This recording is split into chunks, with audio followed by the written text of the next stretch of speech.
Good morning, everyone. This is week 5 of Drawing Request. I'll be honest, when I began this, I didn't know if I'd last that long, but I'm really glad I've kept this up. So let's again pick another person's random comment request. And the winner is Kai Nephalem, and he suggested a rooster with a whip trying to tame a Velociraptor and 2 squirrels laughing badly over him because of that. Oh no. Okay, and then let's try the art movement. And the art movement this week that I have to depict it in is lowbrow. I think everyone knows what highbrow art is, or at least what people mean when they say something's highbrow, but lowbrow is kind of an interesting art movement. I think there's a good chance you'll recognise the style even if you didn't really know exactly what it's called. It's got a couple of terms. It's either called lowbrow or it's called Pop Surrealism. It kind of depends who you ask, but because the artist who pretty much invented it referred to it himself as lowbrow, I'm going to stick with lowbrow. Now, it's an art movement from Los Angeles in the USA, and it started about late 1970s, and it's still ongoing now. There's a lot of artists who still practice it. Most of those first artists were cartoonists or tattoo artists or illustrators, and one of the things this art movement's always kind of struggled with is it's not really given that much credit. And that's because art critics back in the 80s and 90s, let's be honest, quite a few nowadays, have certain standard criteria that they use to base whether they think someone's a good artist or not. Some of that is to do with the background. Comic book artists, illustrators, cartoonists, tattoo artists, they're not seen as impressive an artist as, say, someone who's a painter. And also, whether the person was self-taught or whether they were taught by an institution, that's also a big thing that art critics kind of devalue the work of somebody who's self-taught. And because those are kind of the two main factors it seems to be if you're going to become a lowbrow artist, lowbrow's always kind of struggled a bit, and that's part of the reason why it ended up being called lowbrow.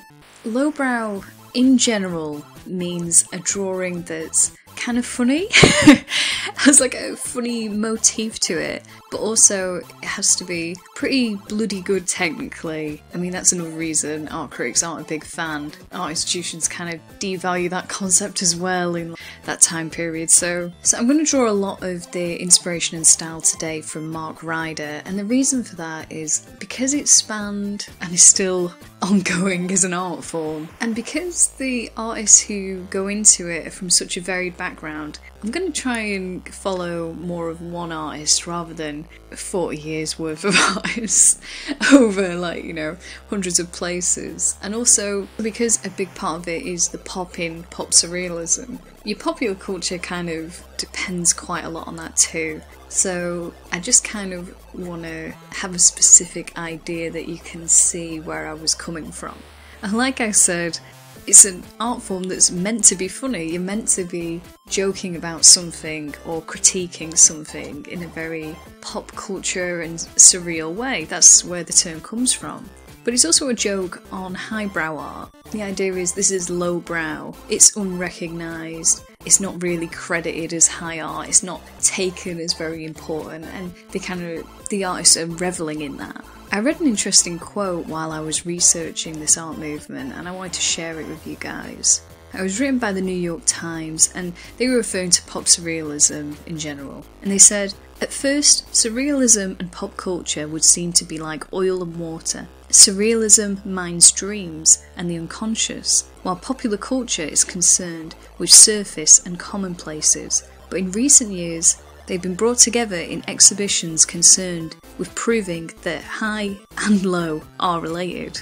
I mean, I think it's like any art that it does depend on preference. However, I do think that art has an interesting dynamic where if you don't like something, it's tantamount to saying that it's crap and that nobody should like it. Nowhere have I seen in a creative subject is your work completely devalued if somebody doesn't immediately enjoy it. You know, you might dislike a certain band, you might dislike a certain movie, but you don't give up on the whole genre the way that people do when they dislike an artist. And I think an interesting thing that gets brought up with lowbrow is almost this problem with semantics. I think often a lot of arguments are a problem of semantics rather than actually disagreeing on the topic itself, and so much of that, I would say, is the root of most arguments, especially on the internet, where I think context is kind of missing a little bit. And I mean, it's already hard enough to communicate with each other. So many things that we're trying to express are completely limited by very few words that we have to say them, or our own ability to skillfully show what we're talking about. So obviously, to try and communicate with each other, we make up so many words to try and explain these things, and even then we can't fully explain what the intent behind using that word would be. And it's just funny to think about. I mean, it's such a common occurrence. No wonder in every sitcom, almost every episode is one guy doesn't understand what the other guy meant, and they're both too embarrassed to say that they didn't get what the other one was saying. And it's not that that itself is a bad thing, but I think it is kind of sad that we don't have just like a general acceptance of the humility that we don't understand each other all the time, and also that we don't explain ourselves perfectly all the time. I don't know, maybe it's because I'm not as bright that I can I don't really mind saying that I don't understand things, but or maybe it's just I know that I personally can't always explain myself well. Sometimes I listen back to these and I don't know what I'm actually talking about. I feel like this might be one of those moments. But anyway, what I'm trying to say is, you can pretty much go on any big YouTube video or watch the news or just watch anything or talk to anyone and you'll end up in that situation. And we don't back down, I think, very often because you don't want to look like you're not in the know. And I think it's funny to think about that, especially with this lowbrow art movement, because I think a lot of the artists who are involved in it are kind of thinking along this similar line of, I just want to make this. I just want to have fun. I just want this to be for me. That's all it has to be. And if you really want to talk about it or you want to know anything more, then just ask. And I think that that's why it clashes so much against art critics especially, because they want to base everything on very specific language and sets of rules and sets of standards, because the only way you can critique something is putting it against an idea of a standard. But I kind of think that's a little bit futile, or at least the wish to categorise probably isn't a very clear job, or even isn't something that we should aspire to. Anyway, that's enough rambling from me. I just thought it was an interesting art movement, and I had a lot of fun breaking a bit of the mould that I've been almost falling into with these drawing requests.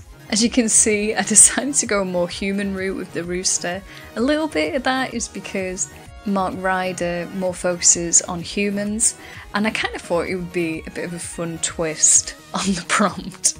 I also tried to blend my images a lot more carefully than I have done in some of the previous ones, which were more impressionistic painting styles. And I did kind of like the kind of perverse, almost realism that you end up with in this style, so I hope you enjoyed it. It's another acrylic-based painting. I'm starting to get into a trend there too, but it's very hard to achieve a lot of these styles without using it, and I don't really own any oil paints, so I can't really go that route either. So I hope you're still finding that an interesting route. If you do have any ideas for a comment request or a drawing you'd like to see me try and tackle in this series, then please just leave a comment underneath and I'll add it to the little lottery we've got going at the beginning of these videos. I hope you enjoyed it, and I'll see you again soon.